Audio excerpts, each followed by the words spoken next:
Hello everyone and welcome back to another video. Today is my third video of the day. If you haven't already, please go and check out my two previous videos from today. The first one was about who would be the next Luton Town manager. The second one was talking about Joe Taylor leaving the football club and Luton signing Isaiah Jones. But this video, which you're currently watching, is going to be my pre-match thoughts on the upcoming game between Nottingham Forest and Luton Town in the third round of the FA Cup.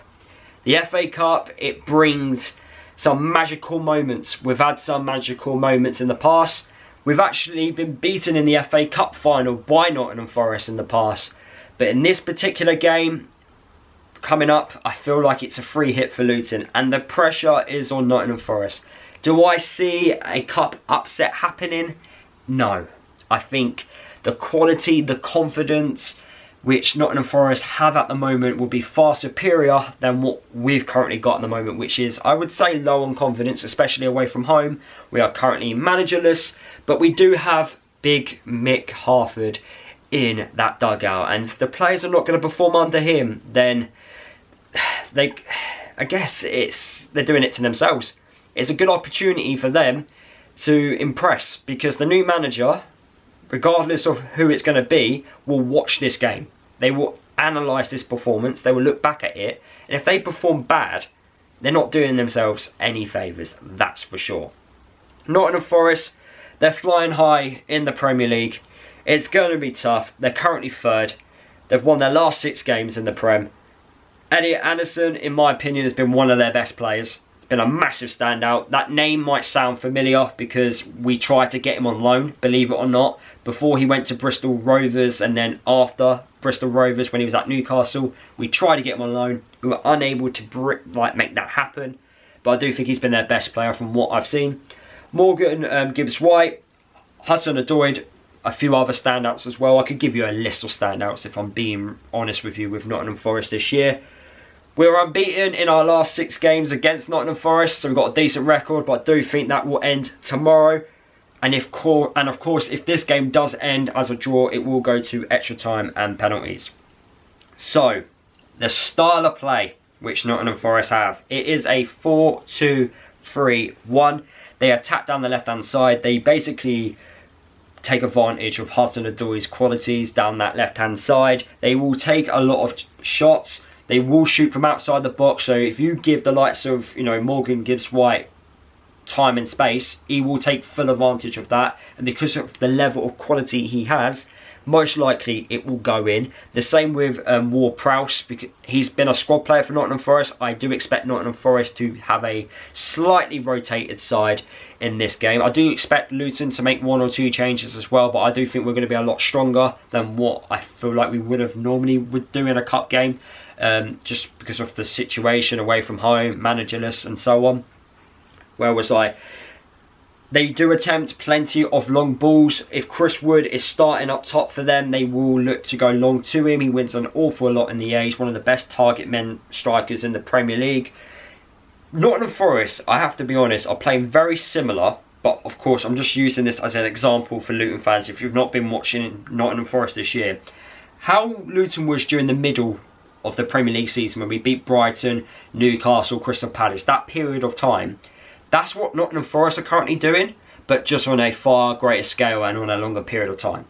They're literally going long, they get the ball out wide, and they put plenty of crosses into the box, because they win a lot of aerial battles, and if they don't win the first battle, they win the second, they win the third.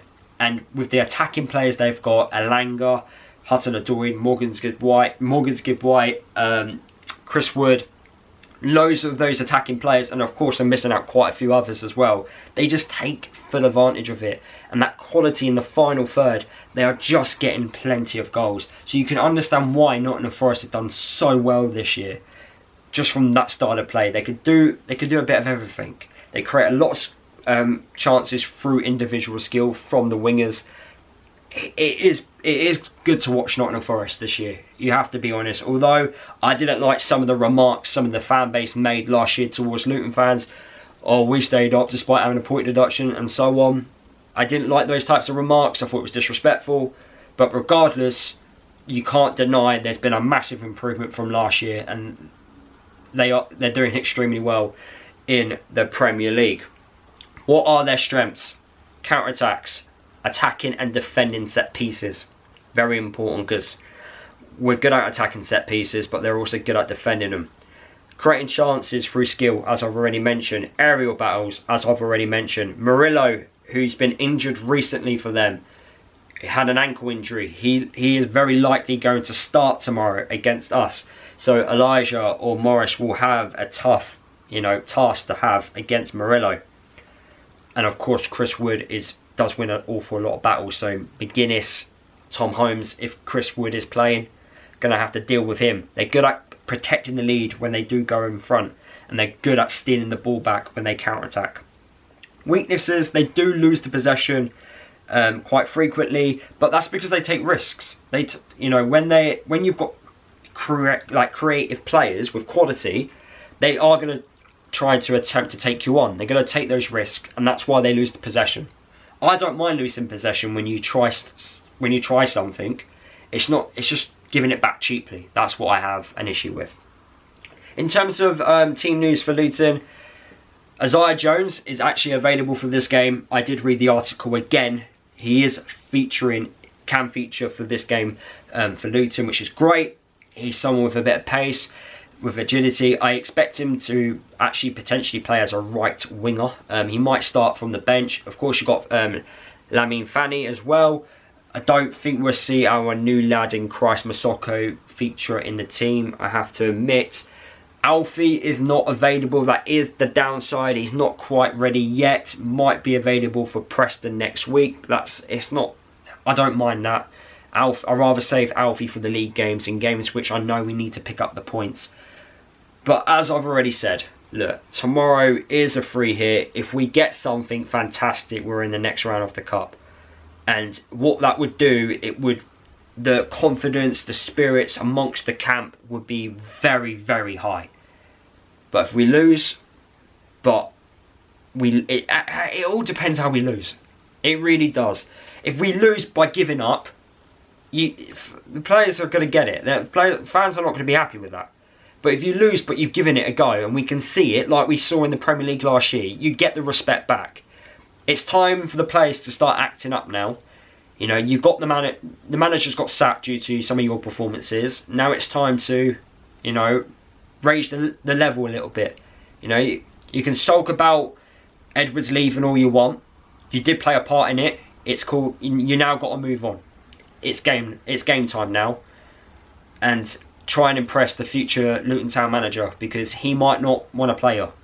So it's a good opportunity for you to show him, or she, don't know what we're going to do, that you deserve to be starting every single week for Luton Town Football Club.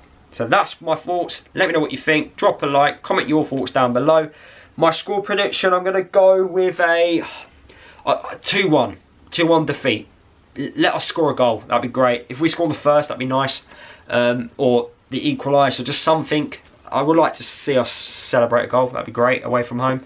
And yeah, subscribe to my channel if you're new, and I'll give you the match reaction tomorrow. So I'll see you guys then.